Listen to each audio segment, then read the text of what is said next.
Pessoal, bem-vindos! Na aula de hoje, a gente vai estudar o item que está expresso lá no edital de vocês que fala sobre sigilo bancário. Por que o sigilo bancário é importante? Bom, pensa o seguinte, quando a gente vai numa instituição financeira, abre uma conta, por exemplo, a gente vai ter que levar lá uma série de dados, né? Nome, CPF, RG, endereço, fonte de renda, e aí a gente vai fazer a abertura da conta. Esses dados são todos prestados para a instituição financeira. Além disso, essa instituição financeira, depois que eu já criei esse meu relacionamento com ela, ela vai ter os dados de movimentação de conta corrente que eu tenho, as aplicações financeiras que eu tenho, né? O quanto de renda, o quanto de dinheiro que eu estou movimentando no sistema financeiro. Essas informações, elas são particulares minhas, mas a instituição financeira, ela tem esses dados. Só que ela tem que manter sigilo desses dados, né? Ela não pode sair divulgando isso daí para qualquer pessoa. Então essa legislação, ela trata um pouco disso, da responsabilidade que as instituições financeiras têm de resguardar esses dados. Mas a gente vai ver que a própria legislação ela coloca algumas situações que não são consideradas como violação de sigilo. Ou ainda, algumas situações em que as próprias instituições financeiras elas vão ter que prestar informações a alguns órgãos. E isso também aí não vai ser quebra de sigilo. Tá? É isso que a gente vai tratar na aula de hoje. Então, essa parte do sigilo vem dessa lei complementar 105 de 2001 e ela dispõe sobre o sigilo das operações ativas, passivas e também os serviços prestados de instituições financeiras, além de dar outras atribuições. Para efeitos dessa lei, então quem é que são considerados as instituições financeiras aqui que ela falou? Bom, percebam que é bastante amplo, tá? Os bancos de qualquer espécie, distribuidoras, corretoras, financeiras, as SCIs, administradores de cartão de crédito, a sociedade de arrendamento mercantil, administradores de mercado de balcão organizado, cooperativas de crédito, bolsas de valores, entidades de liquidação e compensação e ainda, para ficar mais amplo, outras sociedades que em razão da natureza de suas operações venham a ser consideradas como instituições financeiras pelo Conselho Monetário Nacional e ainda as empresas de fomento comercial ou factoring para efeitos dessa lei também devem obedecer a essas normas que são aplicadas às instituições financeiras. Então, o conceito aqui foi bem amplo, tá? Para tratar das instituições que devem resguardar sigilo. Bom, não é violação de sigilo. A própria lei, tá? Ela enumera algumas situações em que não se constitui violação de sigilo.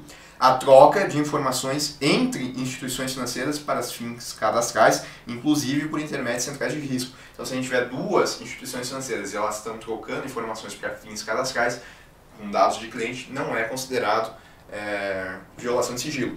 O fornecimento de informações constantes de cadastro de emitentes de cheques sem provisão de fundo e de devedores inadimplentes à entidade de proteção de crédito. Então, daqui a pouco o cara ficou pendente ali na instituição financeira, ela pode enviar isso daqui para uma entidade de proteção de crédito, para o cara ser colocado no SPC, Serasa, que não vai ser considerado violação de sigilo. Isso acontece bastante, né? O fornecimento à Receita Federal de informações necessárias para identificar o contribuinte e os valores envolvidos em operações na quais a instituição é responsável por recolher impostos. Então, se a instituição financeira ela fez um CDB comigo, né, ela vai ter que recolher os impostos devidos a esse CDB. Então, ela pode passar essas informações à Receita Federal porque ela é responsável por recolher. Lembre-se que o imposto de renda do CDB ele é recolhido diretamente na fonte, não vai ser eu, pessoa física, que vou ter que recolher. A comunicação às autoridades competentes de prática de ilícitos penais ou administrativos, abrangendo o fornecimento de informações sobre operações que envolvam recursos provenientes de qualquer prática criminosa. Então, a comunicação de prática de atos ilícitos não constitui violação de sigilo. A revelação de informações sigilosas com o consentimento expresso dos interessados. Então, daqui a pouco, se eu tenho as informações lá na instituição financeira e eu dei meu consentimento que ela pode divulgar, tranquilo. O fornecimento de informação ao Banco Central, à CVM, ao Poder Judiciário e ao Poder Legislativo e também à Administração Tributária Nacional. Tributária da União, desculpa. A gente vai ver daqui a pouco isso daqui. O fornecimento de dados financeiros e de pagamentos relativos a operações de crédito e obrigações de pagamento adquiridas ou em andamento de pessoas naturais ou jurídicas, a gestora de banco de dados para a formação de histórico de crédito nos termos de lei específica. Tá? Então, essas hipóteses aqui, elas não são consideradas como quebra de sigilo. Bom, a gente viu aqui que o fornecimento de informações ao Banco Central, à CVM, ao Poder Judiciário, ao Poder Legislativo e à Administração Tributária da União não são violação de sigilo. Agora a gente vai ver quais são essas informações que devem acontecer, como que elas acontecem. Ao Banco Central e à CVM. Primeiro ponto importante, tá? O dever de sigilo é extensivo ao Banco Central do Brasil em relação às operações que realizar e às informações que obtiver no exercício de suas atribuições. Então, o Banco Central, como um órgão da administração pública que está fazendo uma fiscalização, ele também vai ter acesso a algumas informações. Ele vai ter que manter o sigilo também dessas informações. Não é porque ele é o Banco Central, supervisor do Sistema Financeiro Nacional, que ele pode sair divulgando dados sigilosos. Na sua função, é característico que ele tenha, sim, né, inclusive as instituições financeiras têm que prestar informações quando o Banco Central exigir, mas esses dados vão continuar sigilosos com o Banco Central. O dever de sigilo não pode ser oposto ao Banco Central do Brasil quando, no desempenho de suas funções de fiscalização, ao proceder a inquérito em instituição financeira submetida a regime especial. Lembre, né, tá aqui, ó, que não constitui violação de sigilo o fornecimento de informações ao Banco Central. Então, a instituição financeira que recebeu uma solicitação do Banco Central, ela não vai poder dizer assim, não, eu não tenho que te prestar informação porque eu tenho que resguardar o sigilo dos meus clientes. Ela não vai poder se opor ao Banco Central quando ele tiver no desempenho de suas funções de fiscalização, ou então a proceder um inquérito em instituição financeira submetida a regime especial. Daqui a pouco a instituição financeira está sendo liquidada. Então, seria um exemplo aí. O mesmo vale para a CVM, quando se tratar de fiscalização de operações e serviços no mercado de valores imobiliários, inclusive nas instituições financeiras que sejam companhias abertas. O Banco Central e a CVM, em suas áreas de competência, poderão firmar convênios com outros órgãos públicos, fiscalizadores de instituições financeiras, objetivando a realização de fiscalizações conjuntas. Tá tranquilo, né? Só está falando que ela pode firmar esses convênios para fazer fiscalizações em conjunto. Ou então com bancos centrais ou entidades fiscalizadoras de outros países. O Banco Central e a CVM e os demais órgãos de fiscalização nas áreas de suas atribuições fornecerão ao COAF as informações cadastrais e de movimento de valores relativos às operações previstas. A gente não viu aquelas situações lá que, independentemente de análise, né, elas têm que ser informadas ao COAF de imediato, que é quando envolvam operações em saque em espécie, depósitos, saque em espécie que excedam aos R$50 mil, pagamentos de transferências que excedam os R$50 mil. A gente viu essas hipóteses, né, que elas geram a comunicação ao COAF aí de forma imediata. Então, nesse caso, não é considerado aí, não é quebra de sigilo, porque elas têm que informar o COAF. O Banco Central e a CVM também vão fornecer à AGU as informações e os documentos necessários à defesa da União nas ações em que seja parte. Então, o Banco Central e a CVM, que tem alguns dados ali, não sei, daqui a pouco de clientes, de instituições financeiras, elas podem ter que prestar esses dados à AGU, caso seja necessário fazer a defesa da União, tá? Quando, no exercício de suas atribuições, o Banco Central e a CVM verificarem a ocorrência de crime definido em lei, como de ação pública ou indícios de prática de tais crimes, elas vão ter que informar o MP, juntando a comunicação dos documentos necessários à apuração ou comprovação dos fatos. Poder Judiciário. Serão prestadas pelo Banco Central e pela CVM e também pelas instituições financeiras, né? Tá aqui, ó, não é violação de sigilo que as instituições financeiras elas forneçam ao Banco Central e à CVM, a gente já viu, agora o Poder Judiciário, tá? Bom, vamos voltar lá então.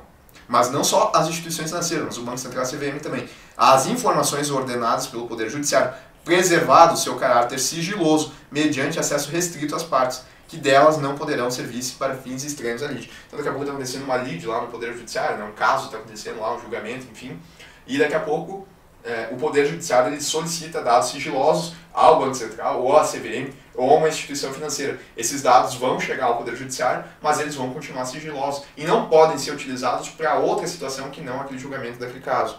Dependem de prévia autorização do Poder Judiciário a prestação de informações e o fornecimento de documentos sigilosos. Prévia autorização do Poder Judiciário para a prestação de informações e fornecimento de documentos sigilosos.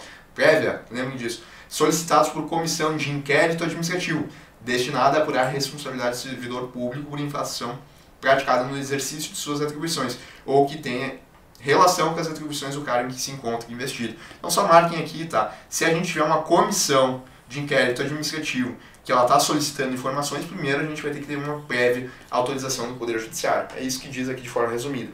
Nesse caso, o requerimento de quebra de sigilo independe da existência de processo judicial em curso, tá? Então, pode aparecer lá na prova que para a Comissão de Inquérito Administrativo ela solicitar a quebra aqui do sigilo, né, ela vai precisar que o processo judicial ele esteja em curso. Não vai precisar estar em curso. O que se precisa é da prévia autorização do Poder Judiciário. Agora, para o Poder Legislativo, tá? O Banco Central, a CVM, nas áreas de suas atribuições e as instituições financeiras vão fornecer ao Poder Legislativo Federal as informações e os documentos sigilosos que, fundamentalmente se fizerem necessários ao exercício de suas respectivas competências constitucionais e legais. Olha só, as comissões parlamentares de inquérito, chamadas aí de CPIs, no exercício de sua competência constitucional e legal de ampla investigação, obterão as informações e documentos sigilosos que necessitarem diretamente das instituições financeiras ou por intermédio do Banco Central da CVM. É parecido com o que a gente tem aqui, tá? Só que aqui o detalhe é que a gente está falando do Poder Legislativo, e por isso que a gente está falando das comissões parlamentares de inquérito, que elas são formadas aí, né, tanto por congressistas como senadores também. Elas podem ser mistas. E olha só, nesse caso, as solicitações elas deverão ser previamente aprovadas pelo plenário da Câmara dos Deputados, do Senado Federal ou do plenário de suas respectivas comissões parlamentares de inquérito, tá? Então precisa de autorização também, só que aqui pode vir tanto do plenário de qualquer uma das casas ou do plenário das próprias CPIs. E para a administração tributária da União, as instituições financeiras devem fornecer à administração tributária, que é a Receita, de acordo com a periodicidade e aos limites de valor disciplinados pelo Poder Executivo, informações sobre as seguintes operações financeiras efetuadas pelo usuário do seu serviço. E aí tem bastante coisa, tá? Lembre-se que é na periodicidade e nos limites de valor disciplinados pelo Poder Executivo, mas é sobre depósito à vista, prazo, inclusive em contas de poupança, pagamentos efetuados com moeda corrente ou em cheque, emissão de ordens de crédito, documentos assemelhados, resgates em contas de depósito à vista ou prazo, inclusive de poupança, contratos de mútuo, descontos de duplicata, notas promissórias e outros títulos de crédito, aquisição e vendas de títulos de renda fixa ou variável, aplicações em fundo de investimento, aquisição de moeda estrangeira, conversões de moeda estrangeira em moeda nacional, transferência de moeda e outros valores para o exterior, operações com ouro, ativo financeiro, cartão de crédito, arrendamento mercantil, ou ainda, para ficar mais amplo, né, quaisquer outras operações de natureza semelhante que venham a ser autorizadas pelo Bacen, CVM ou outro órgão competente. Isso aqui é importante até para evitar aí, daqui a pouco a sonegação de impostos, né? Então essas informações aqui, de acordo com os limites e de como foi disseminado ali pelo Poder Executivo, as instituições financeiras, o Banco Central e a CVM, eles têm que informar a administração tributária da União. Tranquilo, né? Bom, a respeito das informações fornecidas à administração tributária, ainda nesse tocante, tá? Devem se restringir a informes relacionados com a identificação dos titulares das operações e os montantes globais mensalmente movimentados. Eles só se restringem a isso, a identificação e os montantes globais. É vedada a inserção de qualquer elemento que permita identificar a sua origem ou a natureza dos gastos a partir deles efetuados, tá? Se quer aqui apenas o montante que foi envolvido, mas o que vier de gasto, aí não. Não se incluem operações financeiras efetuadas pela administração direta e indireta da União, estados, DF e municípios. Então não envolve o poder público, envolve as pessoas de maneira geral, mas não o poder público. Recebidas informações, se detectados indícios de falha em correções ou omissões ou cometimento de ilícito fiscal, a autoridade interessada vai poder requisitar as informações e os documentos de que necessitar, bem como realizar fiscalização ou auditoria para adequada apuração dos fatos. Daí o sigilo, que antes era sigilo bancário, vai passar a ser sigilo fiscal, porque agora ele está no âmbito da administração tributária da União, que é a Receita Federal. Tá? Quebra do sigilo. A quebra de sigilo pode ser decretada quando necessária para a apuração da ocorrência de qualquer ilícito, em qualquer fase do inquérito ou do processo judicial. Processo judicial, tá? Não processo administrativo, processo judicial. Então, existem situações que estão elencadas aqui que, se configurarem algum tipo de crime, vai acontecer a quebra de sigilo bancário. E a gente vai ver aí, então, quais são essas hipóteses. Nos seguintes crimes, tá? Terrorismo, tráfico ilícito de substâncias entorpecentes ou drogas, né? Tráfico de drogas, então, de contrabando ou tráfico de armas, distorção mediante sequestro contra o sistema financeiro nacional, administração pública, contra a ordem tributária e previdência social, lavagem de dinheiro, ocultação de bens, direitos e valores, praticado por organização criminosa. São crimes aqui que permitem que aconteça a quebra do sigilo em qualquer fase do inquérito ou então do processo judicial. A quebra do sigilo fora dessas hipóteses constitui crime e sujeita os responsáveis que fizeram a quebra do sigilo a pena de reclusão de 1 a 4 e multa, aplicando-se, no que couber, o Código Penal sem prejuízo de outras sanções cabíveis. Incorre na mesma pena quem omitir, retardar injustificadamente ou prestar falsamente as informações requeridas. E agora, a respeito do servidor público, tá? O servidor público que utilizar ou viabilizar a utilização de qualquer informação obtida em decorrência de quebra de sigilo, responde pessoal, aqui ó, responde pessoal e diretamente pelos danos decorrentes, sem prejuízo da responsabilidade objetiva da entidade pública. Notem que a entidade pública que esse servidor ele trabalha, né, que ele que quebrou o sigilo bancário, essa entidade pública ela vai responder também de forma objetiva, que é independentemente de culpa ou de dolo. Mas isso não vai impedir que o nosso agente aqui vai também responder de maneira pessoal e diretamente, quando comprovado que o servidor agiu de acordo com a orientação oficial. Então, na verdade, a responsabilidade aqui da objetiva da entidade pública, que é sem culpa ou sem dolo, é quando o nosso agente aqui, ele agiu de acordo com a orientação oficial. Alguém passou para ele e ele fez ali a quebra do sigilo, por exemplo. Tá? E agora a gente vai para as questões. Constitui violação do dever de sigilo a troca de informações entre instituições financeiras para fins cadastrais, ainda que observadas as normas baixadas pelo Conselho Monetário Nacional? Não, né? É justamente a primeira hipótese que a gente viu aqui, né, na aula, que não é violação de sigilo. Tá? Aqui, ó. Troca de informações. Vamos voltar para cá. O servidor público que utilizar a informação obtida em decorrência da quebra de sigilo de operação de instituição financeira poderá responder pessoal e diretamente pelos danos decorrentes. Pode, né? A gente acabou de ver, e isso não afasta a responsabilização objetiva da entidade pública em que ele trabalha. Tamanho da questão aí, né?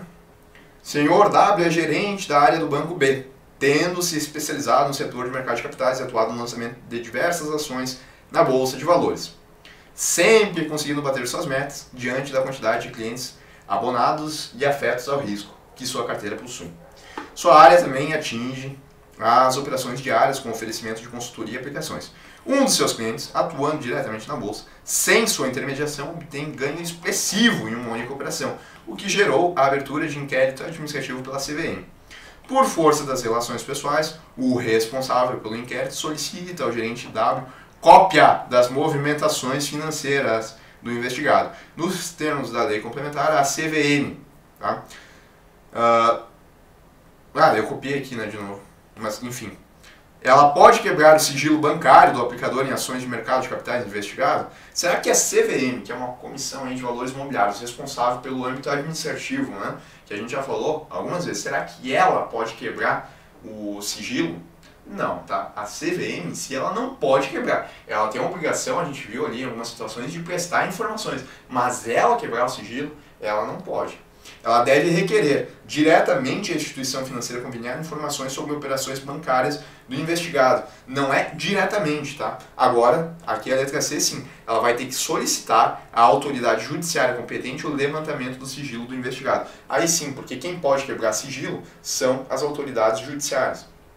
Deve oficiar ao Banco Central para compartilhar as informações bancárias? Não. E tem vedado a possibilidade de obter informações vinculadas ao sigilo bancário do investigado? Não, não existe essa vedação. Ela pode, ela só vai ter que pedir essa autorização ali para o Poder Judiciário. Tá? Terminamos assim mais uma aula e a gente volta aí na próxima.